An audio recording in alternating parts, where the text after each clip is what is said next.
नमस्कार, मैं मोहम्मद फैसल और आप देख रहे हैं नेशनल दस्तक। आज जिस तरीके से मीडिया तांडव कर रहा है, ये वही गोदी मीडिया है जो रोजगार के मुद्दों से लगातार डाइवर्ट करता रहता है। आज जिस तरीके से कंगना रनौत को एक हीरोइन और सुपर डुपर देशभक्त बनाकर पेश किया जा रहा है, उससे आप समझ सकते हैं।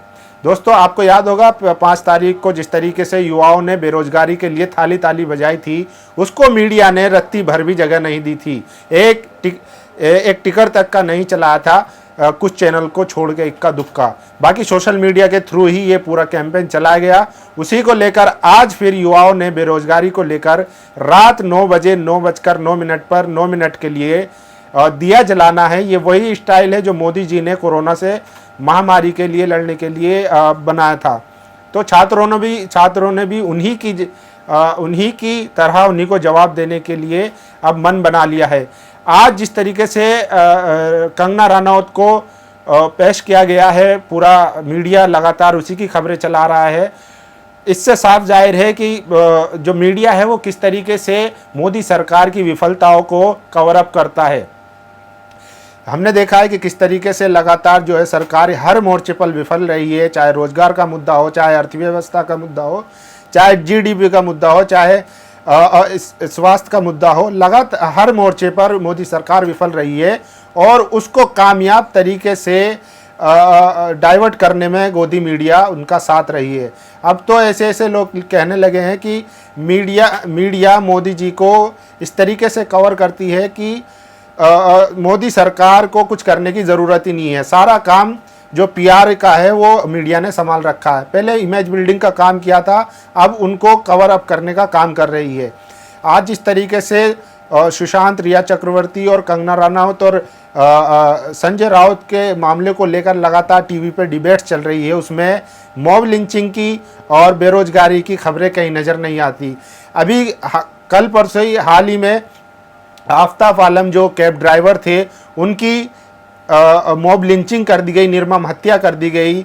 सिर्फ दिल्ली में बैठे, जो सत्ता में बैठे हैं, जिनका राजभवन यहाँ है और संसद यहाँ है, उससे कुछ 50 किलोमीटर दूरी पर दादरी में उनकी हत्या कर दी गई। हत्या सिर्फ इसलिए हुई है क्योंकि उन्होंने जय श्री राम नहीं बोला था।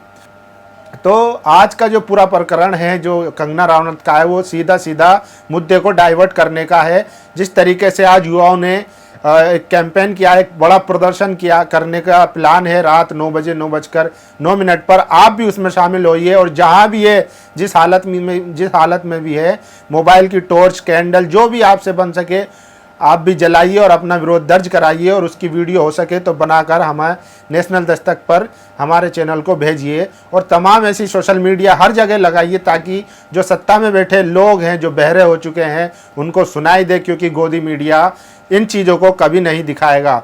अब ये हमारी जिम्मेदारी है, आपकी जिम्मेदारी है कि हम अपनी लड़ाई खुद लड़ें और सत्ता में बैठे इन सत्ता के नशे में चूर इन लोगों को दिखाया जा सके कि जो जनता है वो आज भी रोजगार के लिए तरस रही है। हमने देखा किस तरीके से लॉकडाउन में जिस तरीके से मजदूरों का पलायन हुआ, उसमें कई लोगों की जान गई, कई लोगों भूख से मरे और कई लोग ऐसे थे जो साइकिल से अपने घर तक गए, उस पर कोई खबर नहीं होती। लेकिन सुशांत और रिया, इन सब को जो एक पॉलिटिकल एजेंडा है, क्योंकि बिहार में चुनाव आने वाला है, उसको लेकर एक एजेंडा सेट किया जाता है ताकि बिहार के वासियों की भावनाओं के साथ खेला जा सके और वोट को समेटने में आसानी हो। हम आपको बता दें, लॉकडाउन में सबसे ज़्यादा जो लॉकडाउन और मजदूर पलायन जो हुआ था, उसमें सबसे ज़्यादा बिहार, बंगाल और यूपी के ही लोग थे। तो खासकर बिहार के जो लोग थे उनको अब सोचना है कि वो किसके साथ हैं। क्या वो अपने वो दिन याद करेंगे जब वो 2000 किलोमीटर 1800 किलोमीटर पैदल चलकर आए थे? क्या वो दिन याद करेंगे, या आज जिस तरीके से मीडिया बता रहा है कि जो रिया चक्रवर्ती का गैंग है और जिस तरीके से इसको पॉलिटिसाइज किया जा रहा है, उसका साथ देंगे? तो सोचना आपको है कि इस मोदी सरकार को जो हर सेक्टर में निजीकरण करती जा रही है, हर चीज़ बेचती जा रही है और जो सरकारी नौकरी है उनको ख़त्म करती जा रही है, सब कुछ प्राइवेट कर दिया गया है। जीडीपी हमारी -23% है। अभी रघुराम राजन ने भी अपना बयान दिया है कि अभी भी अगर हालात नहीं सुधरे तो जीडीपी और गिर सकती है। जीडीपी गिरने का मतलब साफ है कि उसका असर सीधा सीधा जनता पर पड़ेगा, उनकी जेबों पर पड़ेगा। तो आपको सोचना होगा कि हमें जो पॉलिटिकल एजेंडा है, जो गोदी मीडिया का एजेंडा है, हमें उसके चंगुल में नहीं आना है और किस तरीके से हमें अपने आप को वोटिंग करनी है, या बिहार में जो चुनाव होने वाले हैं उसके मद्देनज़र रखते हुए अपनी सोच समझ बूझ कर हमें क्या करना है। इसके अलावा मैं आपको कुछ बहुजन हितैषी जो खबरें हैं मैं वो आपको बता दूं कि मुख्यमंत्री हेमंत सोरेन ने झारखंड के बोकारो में युवती के साथ दुष्कर्म की खबर मिलने पर तुरंत आरोपियों की धरपकड़ कर सख्त कार्रवाई करते हुए सूचित करने को कहा। तो जहां पर बहुजन मंत्री होंगे या सीएम पीएम होंगे वहां पर इंसाफ भी जरूर होगा और जल्द ही होगा। तो ये झारखंड की खबर है, जो हेमंत सोरेन है उन्होंने आरोपियों को तुरंत कार्रवाई करने के लिए कहा है।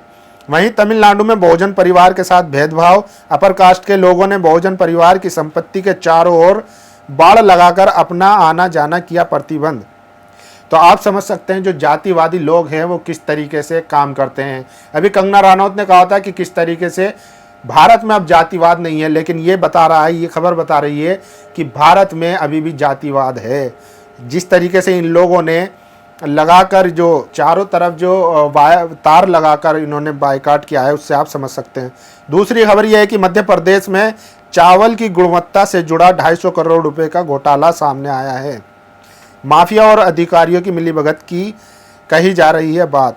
तो आप समझ सकते हैं जहां पर बीजेपी सरकार है वहां पर लगातार घोटाले हो रहे हैं, लोगों की आवाज़ दबाई जा रही है, हत्याएं हो रही हैं, लूटपाट हो रही है। लेकिन जहां पर गैर बीजेपी सरकार है वहाँ पर लगता है भक्तों को और बीजेपी सपोर्टरों को कि वो पीओके है। जबकि यूपी में जिस तरीके से लगातार हत्याएं हो रही हैं, मध्य प्रदेश में जिस तरीके से अभी आया था कि वहाँ पर मुर्गियों का जो अनाज था वो खा लिया गया और मतलब जनता को दिया गया, और अब चावल की गुणवत्ता में घोटाला हुआ है। तीसरा ये कि सामाजिक कार्यकर्ता ने मुख्यमंत्री नीतीश कुमार के खिलाफ मुजफ्फरपुर कोर्ट में शिकायत दर्ज कर दी है। मुख्यमंत्री के फैसलों में द्वेष, दलित हत्या को बढ़ावा देने का आरोप है। आपको याद होगा नीतीश कुमार ने जिस तरीके से कहा था कि दलित परिवार के मरने वालों को उनको सरकारी नौकरी दी जाएगी, यानी कि अब अगर आपको जॉब पानी है, अगर आप दलित हैं, एससी हैं, एसटी हैं, ओबीसी हैं, माइनॉरिटी हैं, तो आपको मरना होगा, तब जाके आपके घर में परिवार में किसी को नौकरी मिलेगी। तो इनके खिलाफ शिकायत दर्ज हो चुकी है। तीसरा, झारखंड में नाबालिग आदिवासियों बच्चों को नौकरी का लालच देकर बड़े शहरों में बेचने की खबर पर मुख्यमंत्री ने कार्रवाई की। रांची डीसी को बच्चों को सकुशल घर पहुंचाकर सख्त कार्रवाई के आदेश दिए। तो जो आदिवासी एरियाज़ हैं, हमने देखा किस तरीके से चाहे जो पिछड़े हैं, बिहार है, बंगाल है, यूपी है, वहाँ से किस तरीके से बच्चों को लाया जाता है और मेट्रोपॉलिटन सिटी में उनके साथ उनको बेच दिया जाता है। तो ये भी खबर बहुत अहम है। उत्तर प्रदेश में अपना शहर में बहुजन महिला और उसके परिवार के साथ ज़मीनी विवाद में मारपीट, महिला ने दर्ज कराई शिकायत। तो आप बहुजन हैं, दलित हैं, एससी एसटी ओबीसी माइनॉरिटी, आपके साथ लगातार प्रताड़ना हो रही है और उस पर कोई कार्रवाई नहीं हो रही है। अगर आप कंगना रनौत है, बीजेपी के सपोर्टर हैं, तो आपको Y+ सिक्योरिटी मिलेगी। कपिल मिश्रा है तो Y+ सिक्योरिटी मिलेगी। लेकिन आप बहुजन है, दलित हैं, माइनॉरिटी, एससी एसटी ओबीसी हैं, तो आपकी जान की कोई कीमत नहीं है, आपको जीने का अधिकार नहीं है, खासकर बीजेपी सरकार में। कंगना रनौत को सुरक्षा देने पर राज रतन अम्बेडकर ने सरकार पर बोला हमला। कंगना को Y+ सिक्योरिटी, लेकिन सोहराबुद्दीन मामले में अमित शाह पर ही सुनवाई कर रहे जस्टिस लोया को एक हवलदार तक नहीं। तो आप समझ सकते हैं जो जस्टिस लोया थे, जो अमित शाह के केस की सुनवाई कर रहे थे, उनके पास एक हवलदार तक नहीं था, जबकि वो इतने हाई प्रोफाइल केस की जांच कर रहे थे। लेकिन जो बीजेपी के सपोर्ट में हैं, जो भक्त हैं, जो उनके चाटुकारिता करता है, उनको Y+ सिक्योरिटी मिलेगी। लेकिन आप अगर इंसाफ के लिए आवाज़ उठाएंगे तो आपको हवलदार नहीं दिया जाएगा और आपकी हत्या कर दी जाएगी। तेजस्वी यादव ने नीतीश कुमार को दी चुनौती। अगर नीतीश कुमार जीवन में कभी अकेले लड़ेंगे तो दहाई के अंक में भी नहीं मिलेंगी सीटें। तो बिहार में जिस तरीके से चुनाव होने वाला है, वहाँ पर राजनीति अपने चरम पर है और तेजस्वी यादव ने नीतीश कुमार को साफ साफ कहा है अगर वो अकेले बिना गठबंधन के लड़ लें तो 2 हिस्से तक भी नहीं पहुँच पाएंगे। बसपा प्रमुख ने उत्तर प्रदेश में मैनपुरी में बहुजन युवक और कुशीनगर तथा बांदा में विनोद गर्ग ब्राह्मण की हत्या पर जताया दुख, पीड़ितों के लिए न्याय की मांग की। तो मायावती भी अब लगातार एक्टिव दिख रही है सोशल मीडिया के थ्रू। जिस तरीके से लगातार वो ट्वीट करती हैं, चाहे वो दलित की हत्या हो, चाहे ब्राह्मण की हत्या हो, यूपी में जिस तरीके से जंगल राज है, तो सोशल मीडिया के थ्रू वो लगातार योगी जी पर हमला बोल रही हैं। इसके अलावा उत्तर प्रदेश के सालारपुर गांव में बहुजन व्यक्ति पर कुल्हाड़ी से किया जानलेवा हमला, पीड़ित पक्ष ने दर्ज कराया मुकदमा। फिर वो ये कि अगर आप बहुजन है, दलित है, एससी है, एसटी है, ओबीसी है, माइनॉरिटी है, तो आपकी जान की कीमत कुछ नहीं है, आपको जीने का अधिकार नहीं है। खासकर यूपी में जहां पर योगी सरकार है और या अन्य राज्यों में जहां पर बीजेपी सरकार है, मध्य प्रदेश हो या यूपी हो, जहां भी है, या बिहार हो जो एनडीए की सरकार है, वहां पर माइनॉरिटी और एससी एसटी ओबी के साथ जिस तरीके से लगातार हत्याएं हो रही हैं वो बेहद चिंताजनक है। लेकिन उस पर कोई कार्रवाई नहीं होती है, ना कोर्ट एक्शन लेता है, ना सुमोटो लेता है, ना सामाजिक कार्यकर्ता सो कॉल्ड जो हैं, जो वो अपर कास्ट के हैं, जिनके पास प्रिविलेज है, लेकिन वो भी अपनी आवाज़ नहीं खोलते हैं। राजद ने नीतीश कुमार की वर्चुअल रैली को सोशल मीडिया पर नापसंद करने पर जेडीयू पर साधा निशाना, वर्चुअल के नाम पर करोड़ों रुपए फूके, लेकिन ट्विटर, फेसबुक और यूट्यूब पर डिसलाइक की बाढ़ आ गई। तो नीतीश जी जिस तरीके से उनकी वर्चुअल रैली हुई थी और उसको जिस तरीके से रिस्पॉन्स मिला, उसके बाद लगातार तेजस्वी हमलावर हैं। मैनपुरी में बहुजन युवक की पीट कर हत्या, सपा नेता अखिलेश यादव ने आरोपियों को सत्ताधार की छाया क्षेत्र में पनपने की बात कही।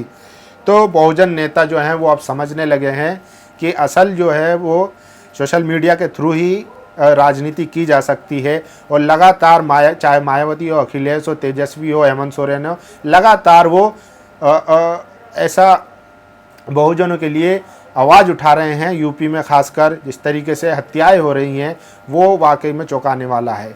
ये यूपी में असल में योगी राज नहीं, जंगल राज है, ये साफ साफ चलता है। अभी हाल ही में आफ्ताब आलम की जिस तरीके से लिंचिंग की गई, उनको ज़बरदस्ती जय श्री राम बोलने को कहा गया, ना बोलने पर उनकी हत्या हो गई। वहीं पुलिस इस मामले को लूटपाट का मामला बता रही है, जबकि उनके जो बेटे हैं उन्होंने साफ कहा है कि उनके पिता से बात हुई थी और पीछे कैब में बैठे हुए जो व्यक्ति थे, जो 3-4 लोग थे, वो साफ सुने, उनकी बातें सुनी जा रही थी।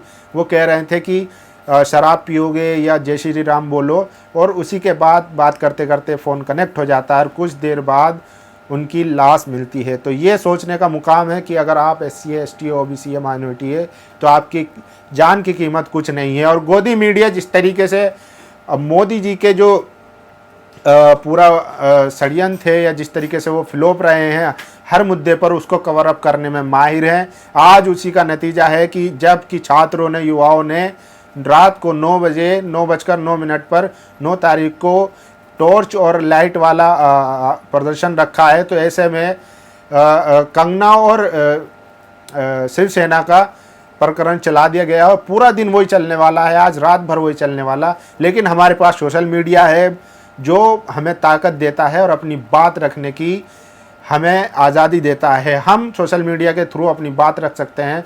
तो आप सब लोगों से गुजारिश है कि आप लोग जहां भी है, जैसे भी हालत में हैं, इस बेरोजगारी के खिलाफ, इस बढ़ती अव्यवस्था के खिलाफ, इस बढ़ती जंगल राज के खिलाफ अपनी आवाज़ उठाए और जहां भी है वहीं से लाइट, फोन टॉर्च या कैंडल जलाकर अपना विरोध दर्ज करें और वीडियो बनाकर सोशल मीडिया पर जरूर डालें। हो सके तो हमारे नेशनल दस्तक पर भेजें, जो हमारा नंबर डिस्क्रिप्शन में मेंशन है, आप उस नंबर पर व्हाट्सअप कर सकते हैं।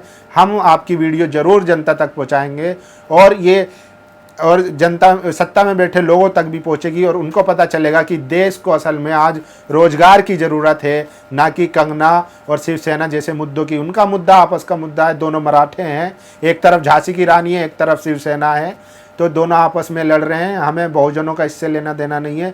बहुजनों के जो मुद्दे हैं वो है नौकरी, शिक्षा, व्यवस्था के, और हमें उन्हीं पर टिका रहना है। और वो अपना अलग डिस्कोर्स डाइवर्ट करने की क्षमता रखते हैं, उनके पास बड़े बड़े कॉरपोरेट हाउस है, मीडिया हाउस है, वो किसी भी तरीके से इसको डाइवर्ट कर सकते हैं।